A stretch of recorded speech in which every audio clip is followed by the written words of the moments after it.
Hello, everyone. My name is Mark Kageyama, and I'd like to welcome everyone here to Be Your Own Hero.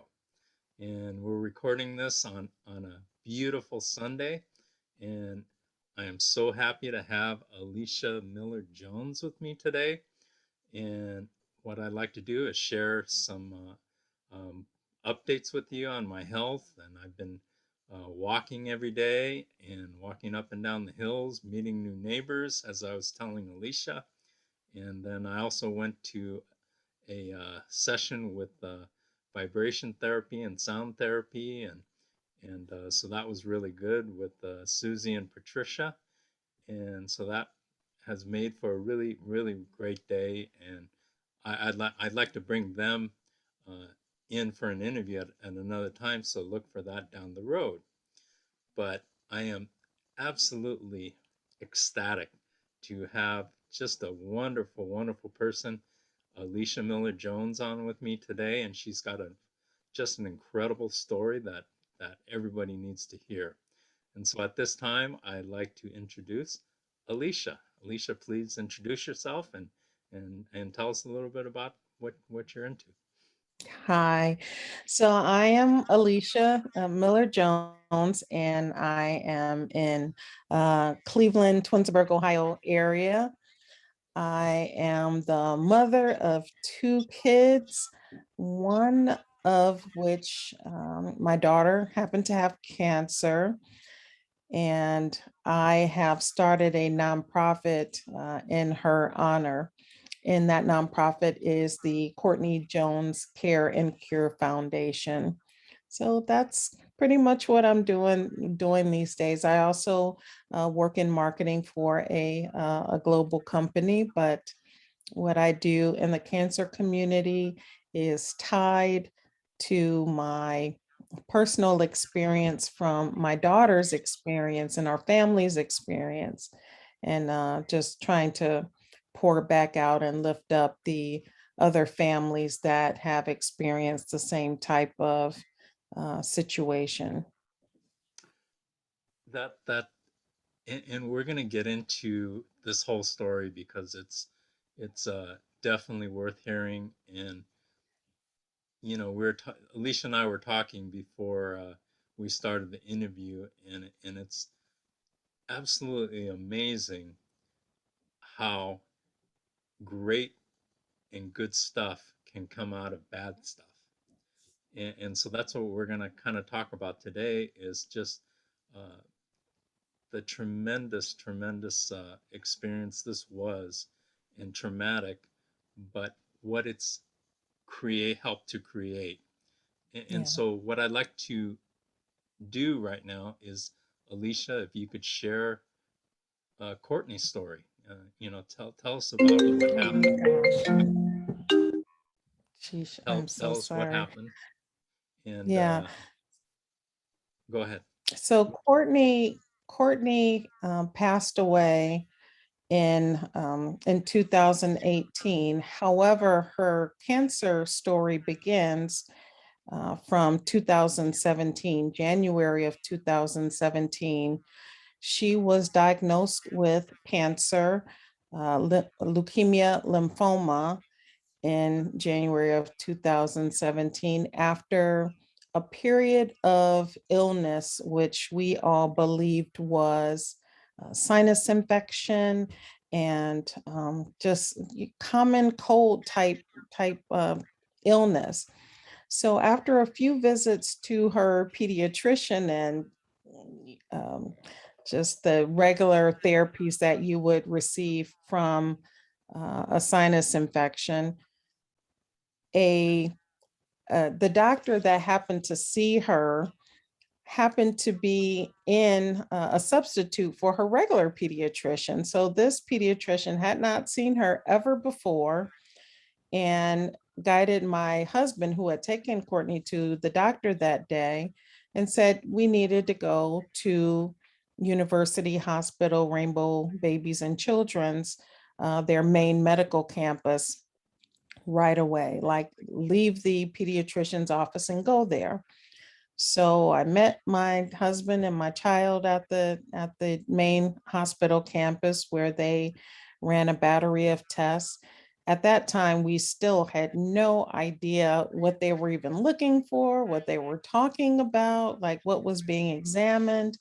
Um, but after several hours later, we were in a consultation room and we were informed that it appeared Courtney had a cancer, and they were going to run some additional tests to determine more, but appeared that it was a blood cancer.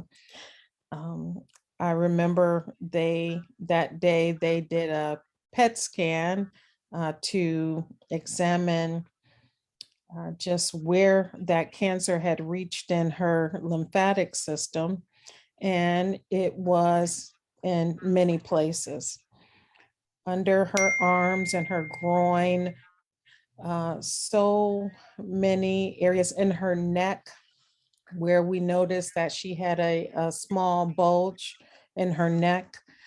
So the cancer had reached so many parts of her body, and we were admitted to the hospital immediately. And we stayed there for weeks while she underwent her first round of chemotherapy. And it was determined that she did not, um, she had the form of cancer that was resistant. And gosh, now the term is, it's evading me, but she had um, the most resistant form where the intensive chemotherapy for that 30 days did not, she did not go into remission. She still had high numbers of cancer still in her blood. So with her being on that path, she was put into a special category of the resistant type of cancer, and she was just on a path of treatment. We included her in a clinical trial where they were trying some additional treatments in addition to the regular protocol. And I mean, we tried everything. The process was hard. The chemo was terrible. She experienced a lot of pain and suffering, and it was a lot for, for a 10-year-old girl most of that time, an 11-year-old girl. And it was awful for, us as a family to see her have to go through that.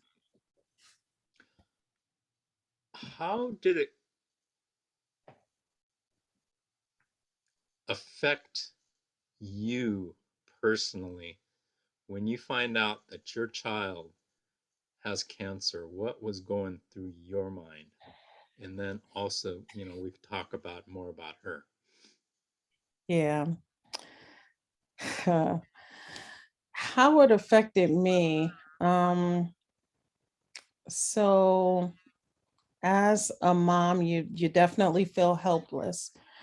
Um, I felt like I felt like I had to kind of mobilize and just turn into like a superhero almost. I felt like I had to embody characteristics of like strength and like just, I really can't think of any other way to describe it, but like a superpower, where you think you're not strong and you think you can't handle something, and then all of a sudden you're faced with the reality that you must be strong. Like somebody says, well, you got to lift that car. You're like, I can't lift that car. You got to lift it, and you find a way to do it. So I felt like with her being, the most precious thing, with my son in the entire world, um, I found a way to step up my game as a mom. I felt like I was already a great mom, but just doing everything I could as a parent, for her and providing her, making sure that she was in the best place to receive the best care and, having the most comfort. Just anything that I thought that I could do, as a mom, that's what I wanted to do. And that's what I did. And I believed that with me doing everything that I possibly could, that she would be okay. And that that obviously didn't turn out to be the case, but there was no point in her life, even up until the moments prior to her death, that I believed that she would not make it. I always, every minute, every second, every hour, every day, believed that my daughter would make it because I could not imagine any other outcome. So that was how I felt. Which is, I mean, uh, that's you being a parent. That's you being you.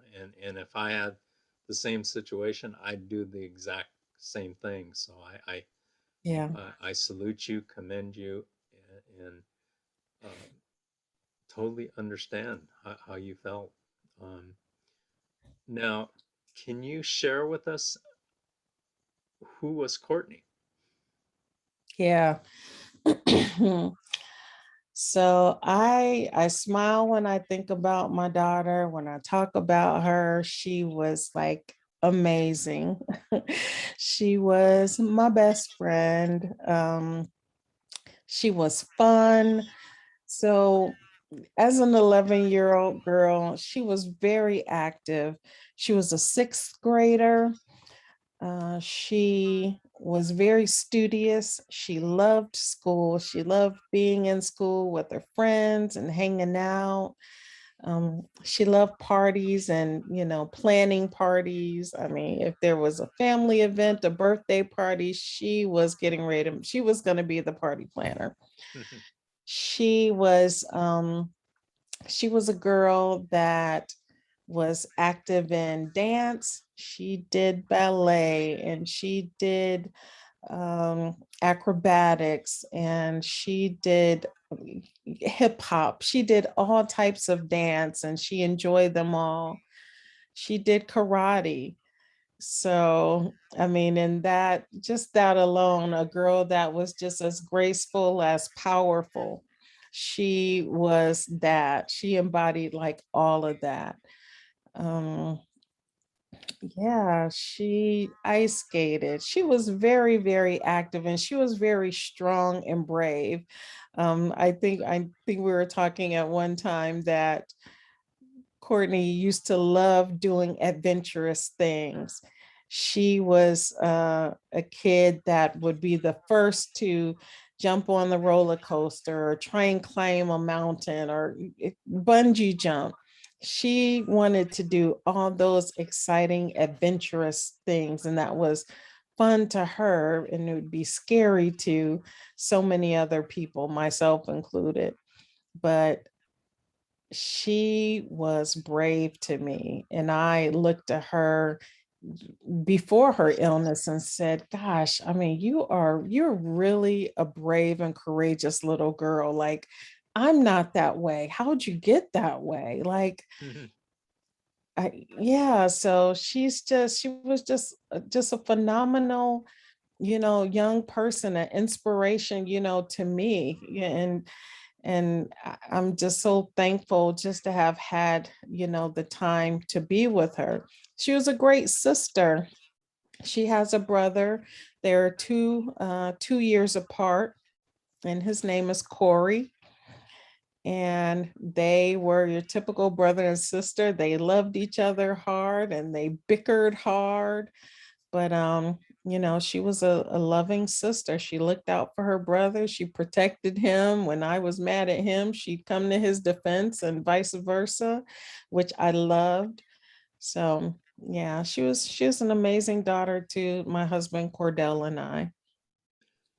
So, how did she, what happened when she was diagnosed with cancer? How did she take it, and how did she um, uh, ex- go through that experience?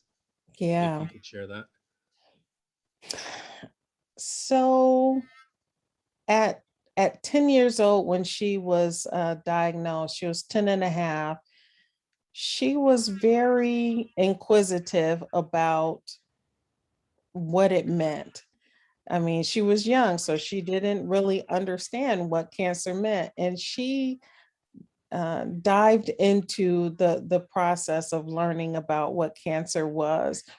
When our doctors and nurses gave us books, binders about this is what cancer is, and this is pediatric cancer. And um, she wanted to look through those books. She wanted to, see what she could glean, through those books. And I was amazed by her interest and her thirst for knowledge and knowing and understanding her own condition. So that was pretty amazing. But her after the first month or so, the treatments were very harsh. The steroids changed her body, they changed her mood, they changed her looks. Um, After um, additional rounds of chemotherapy and more treatment, she lost her hair. So, all of that brightness, all of that happiness and joy and energy that she had, just began to succumb to the disastrous effects of cancer. She be she just became tired. She became lethargic. She became, not that she wasn't interested, because she wanted to hang out with her friends and she still planned, things to do with them. But her friends had to realize that everything was on like a not even a day-to-day basis, like an hour-to-hour basis, like how she felt at the time. Would she have enough strength? Everybody knew that if they went somewhere, if she did something with them, that she couldn't guarantee that she'd be able to stay for the entire time. So it became a different reality for everybody in her life. Um, the people that came around her, we've been wearing masks for years, like, so when COVID came and people were wearing masks, it was, you know, just back to our prior experience, because when her friends came around, they had to wear masks. When people came into her hospital room, they had to wear masks. So her immune system was so fragile, at that time. Just protecting her and germs and everything was a mission to keep her alive. And that just seemed like so dramatic for people. But I really had to say, this is helping to keep her alive. I have to keep a clean environment. I have to keep, surfaces clean and her room clean and her body, clean. And things that people take for granted, we looked at very seriously. But she tried to face it with a, just with strength. And but it was sad to see, as a mom, because all of the brightness and all of the energy and passion that she once embodied just started to fade away. And there would be some bursts of that in those days, and they would be the happiest days that I would have. Whenever you see your child happy, parent is happy. But I definitely saw a lot of the pain, into her spirit. And it was tough. Well, Yeah. I completely understand. How was Yeah. her mindset through this? Um, just just positive, just positive. And I don't know how she was able to be so positive. I mean, she suffered a lot. She was in a lot of pain. She took a lot of medicine, um, a lot of things to control her pain, like, pills and things for anxiety. She had blood clots, so she had to get injections into her stomach and into her ports. She had a Broviac tube that was a tube that's a bivalve tube that entered directly into her heart. So she didn't just have like a line that went through her hand that she got her medicine and chemo through. It was directly injected into her heart so that it could get through her bloodstream, that much quicker and much more effective. Um, so the entire time that she had cancer, pretty much she could not immerse herself in water. She could not take a bath. She could not swim. She used to be, enrolled in like uh, swimming, and she'd go to the rec center, and she had like gone through like 4 levels and beat everybody. She was like 3 levels past her brother in swimming. She was very, very good, but she could not immerse herself in water. And just, I mean, if people think about those who haven't had cancer or certain kinds of cancer, not being able to immerse yourself in water for like a year. It sounds foreign, but it was her experience. She could not do it um, because of all of the germs that could enter her bloodstream through small little, areas around her port. Um, so her life changed dramatically. She adjusted, but it was hard because a lot of times she couldn't be around her friends. Her friends wanted to spend time with her and go to the movies, but she was, too tired, or she couldn't go to school a lot of times. So her life changed, dramatically. And it was sad. How long was her journey once Yeah. she got diagnosed? Yeah. So from January 2017 until April 2018. Yeah. So, just over a year and a few months. Wow. I can't even imagine, you know, just the everything that you were going through, let alone her. I Yeah. mean, we as parents, um, we feel like we should be taking the brunt of things, and it's just in the case of cancer, it's not like that. It's a Yeah. different, it's a totally different animal, and um, to be on the outside looking in almost and not being able to uh, directly affect what's happening to your child, I can't even imagine what Yeah. that would be You like. want to take away, the pain so bad.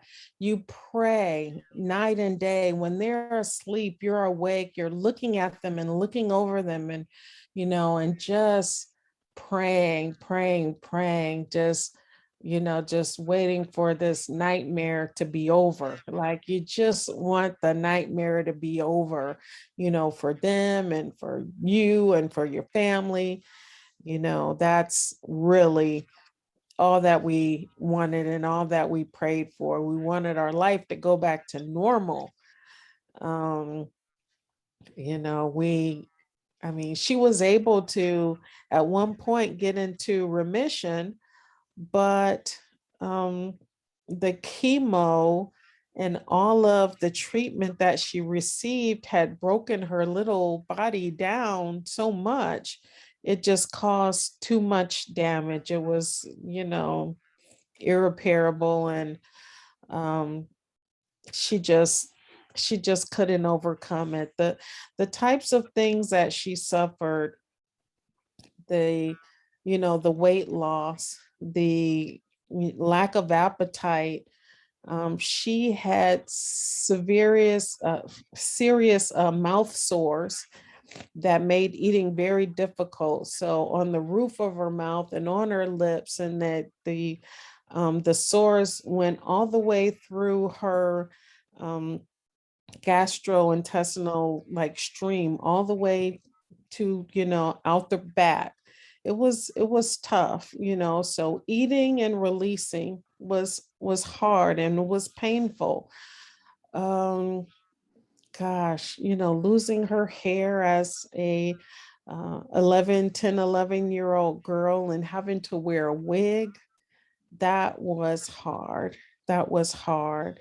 A friend of ours, they had a relative that did that made wigs, and she was able to have someone come to the hospital and custom make her wig, and she felt so happy and so beautiful and pretty from that experience. It was awesome. But when it first happened, when she first lost her hair, we were just sitting in the living room, and she just started to cry, and she told me that her hair was coming off, and I started to comb through her hair, and it just slid off like it just slid off like her scalp was like a mannequin. And I just started to cry inside, trying not to show her how much I was crying. She cried, and I know that she wanted to, because that's how she felt. But I tried so hard to mask my crying and my pain. I did not want her to see the suffering and the fear and everything that I was going through. I tried to mask her from seeing how I was feeling, because her own feelings, was enough for her to deal with. Right. But yeah. So let's move forward and talk about, you know, unfortunately Courtney passed, but out of her passing, you want to talk about what you've done in the meantime, and also talk about just the tremendous work that you're doing. Yeah. So so losing my daughter, there was certainly, you know, a beginning of grief that I felt from that moment, and will continue to feel for the rest of my life. But during the time that she and I spent in the hospitals, day after day, night, weeks on end, we got a chance to talk, and she would tell me how much she was thankful for all the things that she had, and just the fact that a kid with cancer could feel any gratitude or blessings about anything is like mind blowing. But she did. Um, and she wanted to help other kids that were not as lucky as as she was, that didn't have all the things that she had to give her comfort while she was in the hospital. Fun pajamas, and like teddy bears, or games. She had grandparents that would bring um, her favorite restaurant food, so she didn't have to eat hospital food every day. So she talked about how she wanted to help other kids, and of course she always believed and wanted a cure for cancer. So we set out to um, talk about in our minds about what we would do to make sure that we helped other kids, and we're going to make sure that that we found a cure to cancer. So we fast forward to, you know, her passing. Um, and I was left with grief and a purpose. And the purpose that she left me was to help other kids, during their time of treatment and trial, and to help find a cure for cancer and make better treatments for kids. So I created the Courtney Jones Care and Cure Foundation, and I incorporated it not long after she passed away. But that first year in 2018, I pretty much only incorporated it. And I shared that desire to get it off the ground with her classmates and her teachers and everything before the end of the school year that June.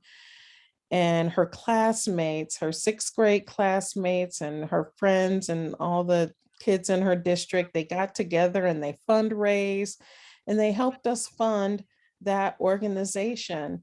So Wow, we that's awesome.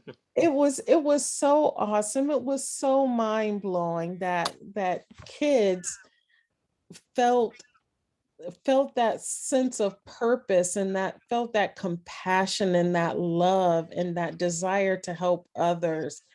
It was overwhelming, because sometimes with cancer you feel like you're on an island by yourself, and they reminded me that we have a strong community, and we have a lot of people that love us and a lot of people that loved her, and they listened, and they knew that this foundation would be a good thing.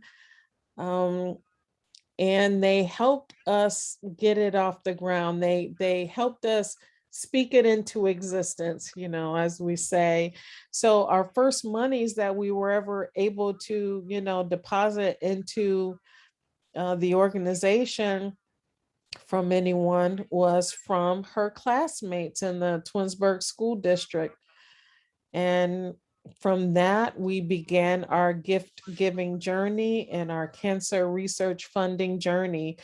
And those are the things that we do. We have a mission to help fund pediatric, inclusive pediatric cancer, and that's cancer research um, done by a diverse team of researchers, because there's not a lot of diversity in oncology, and particularly pediatric oncology. So we dream about the opportunity for kids to be able to see oncologists that look like them, and that have a shared experience as them. So, and we want all kinds of kids to be involved in clinical trials and have researchers that are cognizant of just diversity. So we care about and we fund pediatric cancer research. And we also fund moments of joy for kids and their families. We have paid for, um, uh, our care kits that we give kids. So they're little bags with um, toys and arts and crafts. We provide comfort cases, which are rolling luggage that the hospital, we provide them to the hospital, and they will provide them to any child diagnosed with cancer in the participating hospitals that we work with right now. Those cases, I mean, like they're like a whole real suitcase that they can put their pajamas in. We buy 10-foot phone chargers, because they're in the hospital all day and they need their electronics and they got to be powered up. So, and we know that wherever you are in the hospital room, you're never close to the outlet. So we get them long chargers, the three different types. So whether you have like a US regular lightning, or the USB-C, whatever you have, we make sure that they can charge. We get them lap desks so that if they're sitting anywhere, they can do their homework or arts and crafts. I mean, we always give them a gift card so that they can order something online, and they can just shop online, because what kid doesn't like to shop online, when you're in the hospital, and you can have it mailed to you wherever you are. And those will usually be like Amazon cards or Walmart cards, or, whatever we're, blessed to receive that will allow a kid to do shopping, online. Um, we Can give you parents. please, Mhm. Alicia, can you please share your information, your website and information where people could, get in touch with you or find out more about the story? Um, Yeah, no, definitely. Um, our website is www.courtneyjonescareandcure.org. So Courtney Jones careandcure.org, and Courtney is spelled Courtney Jones Care and Cure, and is spelled out. so what I'm going to do is I'm going to put this information also in the YouTube video description so that people could see it right in Yeah. front of them. And let's get the word out because what you're doing is phenomenal, absolutely phenomenal. And I am so honored that you're sharing this incredible story with everyone. So Thank so you. thank you. And you had an event recently that we spoke of. Can you please share with everyone what that was and what you Yeah. did? So since before COVID, we had been trying to fundraise. We just, started our little grassroots organization, and, we just had, a few $1,000s that the kids from the local schools had donated. And we knew that we needed to be able to fundraise to keep the organization going and further our mission. So we planned a gala, like a dinner gala, back in 2019, and was supposed to be in spring of 2020, and COVID hit and then shut it down. So we weren't able to do any substantial fundraising for ever. We had not been able to, but we had our first big event, just 2 weeks ago, and it was a Kentucky Derby themed um, dinner dance gala, and everybody got to wear their hats and, and just dress. And it was a lot of fun. We sold tickets. We had 200 people come to our first event, which was amazing. That was like the capacity. And, I got to talk about, Courtney's story. One of Courtney's friends that was in treatment with her, they were at the same hospital. They went to the playroom at the same time. Michaela is a survivor. Her and her mom were able to speak at the gala, and Michaela, as a survivor, got to talk about her experience so people could hear firsthand from a child, what her experience was like. And we just had a great time, and, we're able to do some fundraising and feel like, okay, we can go a little bit further. We can go, we have a little bit more funding. We can help more kids and help more families. And I know it's like a constant cycle and a constant, battle to, keep the funding. And I just pray that I'm always able to answer the call when the hospital calls and emails and says, Alicia, can you guys do this? I think this kid would be something that, your organization and Courtney would love to support. Do you think you can do it? I always want to be able to say yes.